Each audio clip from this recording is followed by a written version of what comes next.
Pemirsa yang sekarang sedang Anda saksikan, ini merupakan suasana penuh sesak di Pengadilan Agama Soreang, Kabupaten Bandung, Jawa Barat pada hari Senin kemarin. Dan ini warga sekaligus calon pemohon dan penggugat cerai di kantor pengadilan Soreang, didampingi oleh anggota keluarga sekaligus masing-masing saksi mengikuti persidangan maupun pendaftaran. Angka perceraian ini selama pandemi COVID-19 ternyata mengalami peningkatan yang cukup tinggi di wilayah Jawa Barat. Daerah yang mengalami tingkat perceraian yang tinggi di wilayah Jawa Barat ini diantaranya adalah Kabupaten Cianjur dan Kabupaten Bandung. Dan tingkat perceraian di Kabupaten Bandung mencapai 5.700 kasus selama pandemi ini berlangsung.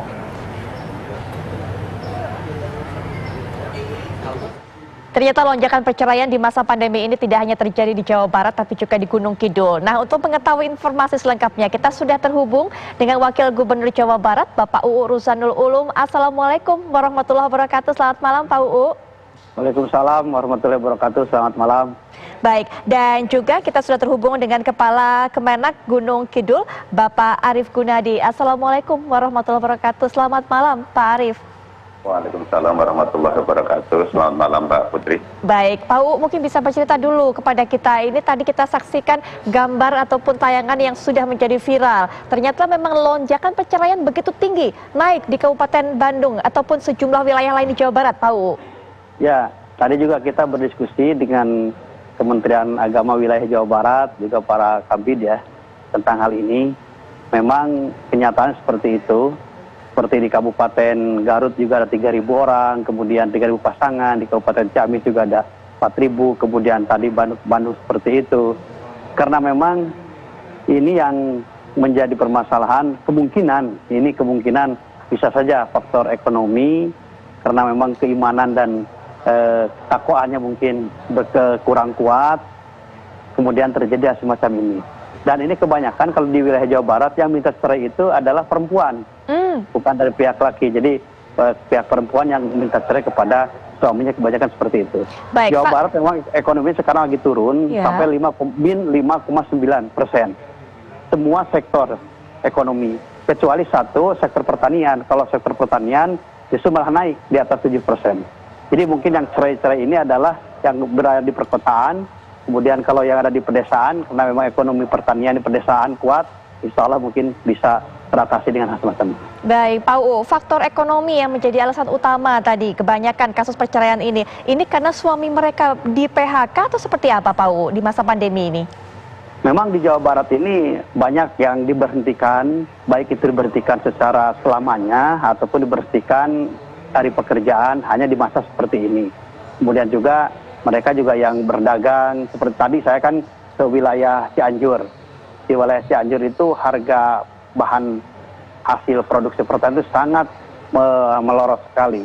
Sampai harga jual aja Rp400, sementara ongkosnya sampai 500. Makanya sekarang pemerintah Provinsi Jawa Barat lagi gencar-gencarnya membangun desa wisata, di mana dengan potensi desa wisata ini mudah-mudahan ada wisatawan yang datang ke desa, kemudian wisatawan tersebut membawa uang dan yang lainnya dengan solusi-solusi UMKM sekarang kita genjot untuk segera bergerak. Dan juga seperti itu.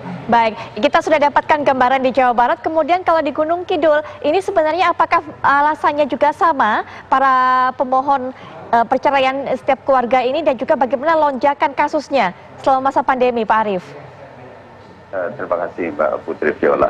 Jadi di Kabupaten Gunung Kidul ini memang sampai pada bulan Juli tahun 2020 ini sudah terdaftar 1.032 pasangan yang mengajukan gugatan perceraian di kantor Pengadilan Agama Gunung Kidul.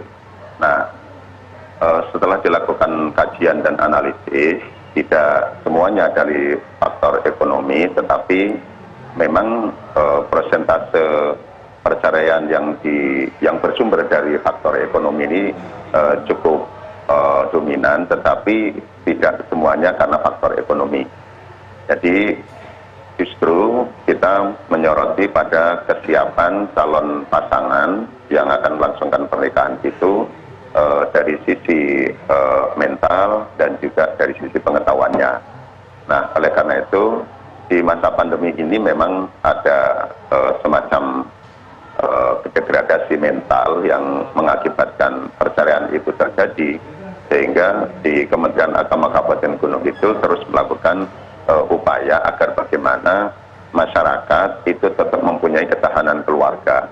Segala daya dan upaya telah dilakukan, diantaranya adalah sampai membuat dan meluncurkan program Pusaka Sakinah atau Pusat Layanan Keluarga Sakinah. Dan berikutnya juga, ya. Ya Pak.